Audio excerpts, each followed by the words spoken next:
Iova lafomba vao hafa tanteraka kosa raha nanomboka tamin'ny fanisanan'ny trano fonenana, ny fanisanan'ny mponina sy ny fanitranan'ny trano fonenana nanomboka tamin'ny 18 ny volana May hatramin'ny 14 ny volana May, zany hoe hatramin'ity androandroany ity, dia hanomboka ao amin'ny rahampitso kosa zany ny fanisanan'ny mponina manerana Nosy, ny fanisanan'ny mponina izay miditra isa-tokantranon'ny mihitsy, mahatratratra any amin'ny 5,4 alina ny mpiasa manatanteraka izany fanisambahoaka izany eto Madagasikara.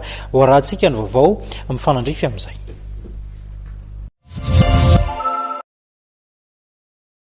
Hanomboka rahampitso 20 ny volana May ny fanisana ny isan'ny mponina manerana Nosy ary tsy farana raha tsy amin'ny 12 Jona.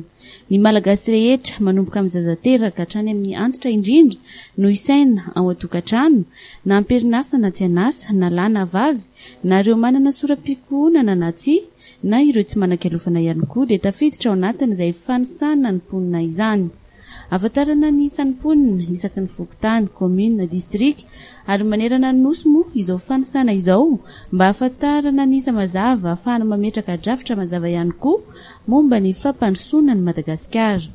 Efa misy ny fomba ahafahana milaza hoe rehefa afaka 5 taona aorianan'iny dia mety firisan-jato ny fitondro ny vahoaka malagasy, dia izay projection zay nataontsika le sananisa manodididina ny 5 tapitrisa eo araka ny taremarika iasantsika.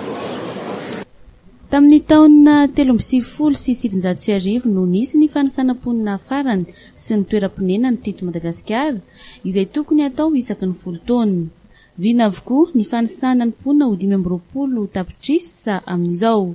Efa vonona kosa ny vola ilaina entina hanatanterahina ity fanisana izay manodidina ny 19 tapitrisa $. Iarahany Madagasikara amin'ny banky iraisam-pirenena, ny Ufpa, ny Union Européenne moa ity fanisana ny mponina sy ny trano fonenany ity.